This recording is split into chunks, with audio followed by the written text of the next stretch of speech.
வணக்கம். இன்றைய நிகழ்ச்சியில் நம்மோடு இணைகிறார் மூத்த பத்திரிகையாளர் திரு கிரைம் செல்வராஜ் அவர்கள். வணக்கம் சார். வணக்கம்.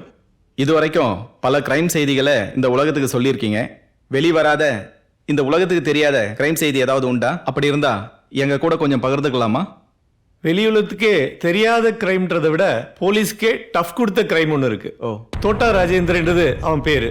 இதுவரைக்கும் பல கொலை, கொள்ளை, கற்பழிப்பு, ஆழ்கடத்தல் இது மாதிரி நிறைய கிரிமினல்களை பண்ணியிருக்கான். போலீஸால அவனை கண்டே பிடிக்க முடியல. ஏன்னா அவனோட ஒரிஜினல் முகம் யாருக்குமே தெரியாது. அவன் எது பண்ணாலுமே வித்தியாசமான கெட்டப்ல போய் பண்ணுவான். அவனை பிடிக்க முடியாம பல அதிகாரிகள் டிரான்ஸ்ஃபரே வாங்கிட்டு போயிட்டாங்க. அது மட்டும் இல்ல, திருச்சியில ஒரு அதிகாரி வேலையை ரிசைன் பண்ணிட்டே போயிட்டாரு. ராமலிங்கம்னு ஒரு பிசினஸ்மேன் ஃபேமிலியோட குலதெய்வம் கோயிலுக்கு போயிருந்தாரு. பல வருஷம் கழிச்சு அவங்களுக்கு குழந்தை பிறந்தது. அதனால வேண்டுதலை நிறைவேற்றதுக்காக ஏழைங்களுக்கு அன்னதானமும் பண உதவியும் செஞ்சாங்க. அப்போ அந்த வழியா வந்த தோட்டா ராஜேந்திரன் அதை பார்த்தான். ஏய், எல்லார் கையிலும் புது 100 ரூபா நோட்டா போகுது, என்னன்னு போய் பாரு. சரிண்ணே, பார்த்துருவாங்க. தம்பி, அங்க என்ன கூட்டமா இருக்கு? அதுவா, ஒரு பணக்கார குழந்தைக்கு பர்த்டே. அண்ணே, காரைக்காலில் ஒரு சம்பவம் பண்ணோம்ல, அதே மேட்டர் தான். மேட்டரை மட்டும் கரெக்டாக பண்ணிட்டா காசு பார்க்கலாண்ணே.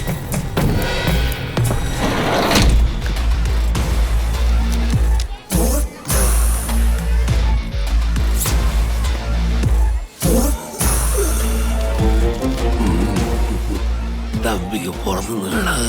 ஆமாங்க ஐயா. நல்லா இருப்பா, வாழ்க வளமுடன். கொடுப்பா.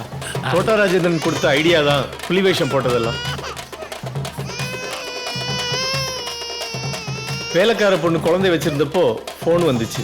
கூட்டத்தில் இருந்த ஒரு அம்மா கிட்ட குழந்தைய கொடுத்துட்டு போன் பேச போயிட்டாங்க.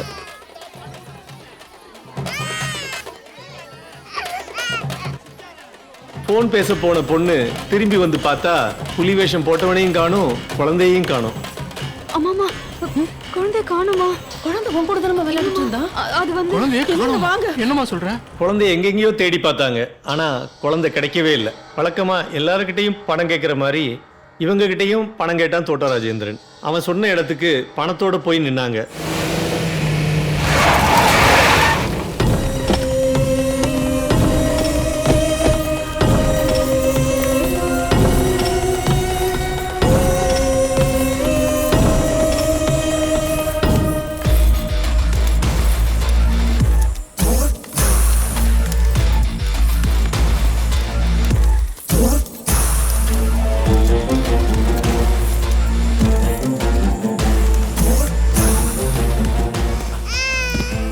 ஐயா, நீங்க கேட்ட பணத்துக்கு மேலே கொடுத்துருக்கேன்.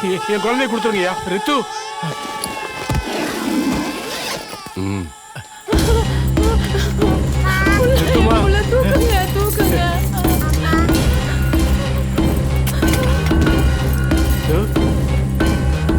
ஆமா போலாம்.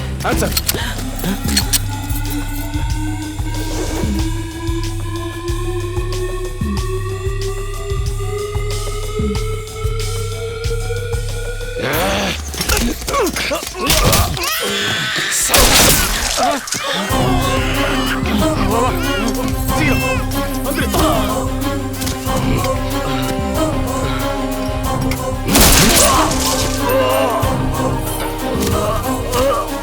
நான் எவ்வளவு சொல்லியும் போலீஸை கூப்பிட்டு வந்துட்டல.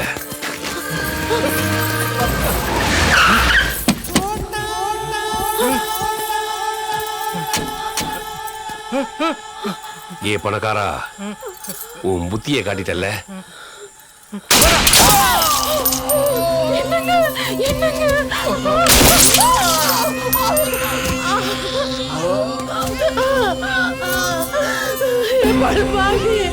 குழந்தைய அனாதை ஆக்கிட்டியே, எப்படா வாழும்? பாவம் இல்ல, குழந்தை எப்படி அனாதையா வாழும்?